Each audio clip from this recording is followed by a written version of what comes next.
The goal for our animals is that the only bad day that they have is the last day.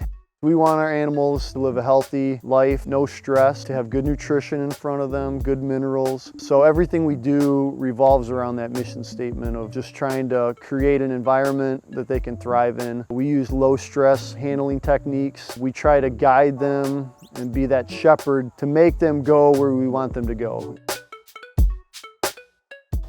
Welcome to Regenerative Journey.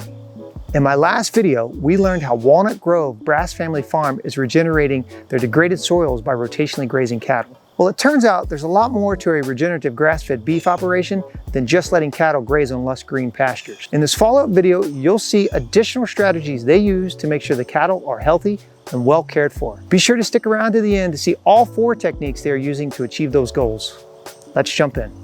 On our farm, everything we want is to be portable. And the reason we want portability is because we want to keep the animals moving continuously. Once you get stagnant and you stop moving animals, then you have problems. The grass gets overgrazed, you have manure built up. So one of the things we have is our cattle scratcher. It's got this chain drape on here, and then it's got this curtain as well. Cattle can have flies, so the conventional way that most people would use would be to use some kind of insecticide that they would pour on their animals, or a fly tag in the ear. The route we've gone is to use essential oils. Basically, anytime you put something on your skin, it's going to be absorbed into your body or into the meat. And our customers that are buying our beef don't want insecticides in their meat. We've got a mixture of citronella oil, clove oil, lemongrass oil, and lavender in here that helps to repel flies. So we'll mix that with mineral oil, and when an animal rubs on this part right here,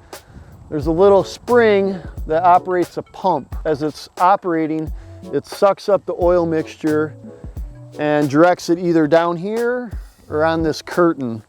So then when the animals come and they're rubbing, they're getting that essential oil on their head, or when they're walking underneath here, it's getting onto their hide on the back, and that helps to repel the flies. This is our portable mineral feeder. A cow knows exactly what she's deficient in mineral-wise. This is called the cafeteria style mineral feeder, but we have 16 different minerals in here that a cow can choose from.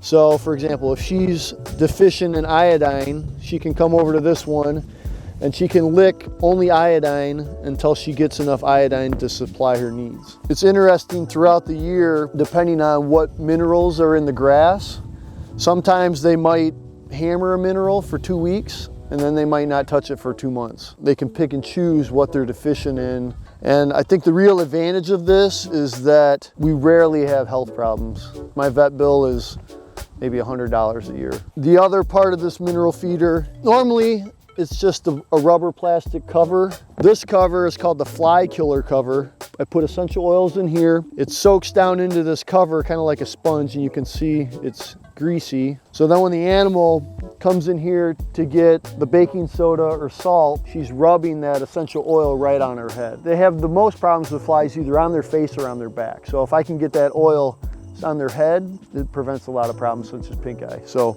and this is portable too. So we'll hook this up to the 4-wheeler, and every day we drag this from this paddock into the next one and just keep moving it. So this is our typical watering system for how we water our animals. So years ago, we invested in burying 1.5 inch water line from the north end of the farm to the south end of the farm. And as you're moving north to south, we put hydrants every 600 feet. From that frost-free hydrant, we run above ground 1-inch pipeline underneath our single strand of high tensile wire. Every 300 feet, I have a quick coupler like this that we can plug into, and what this does is it powers or supplies water to our barrels here.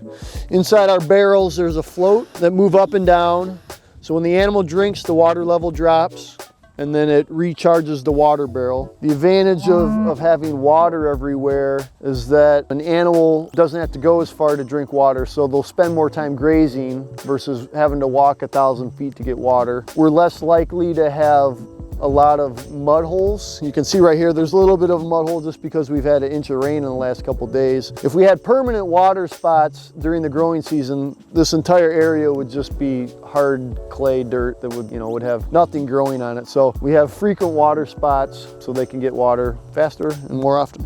Anytime you have animals, you occasionally are going to have to handle them in some ways. This is our working corral, so we've got multiple pens that we can sort animals from one pen to the other and move animals around. So if I needed to sort a single animal out, I would move out the other animals as I'm slowly, getting that animal sorted out. Once I get them sorted out, then I get them into that far corral. This area would be called our bud box. So the theory here is we run an animal into this area, and an animal always wants to go back where it came from. So we run our animals in here.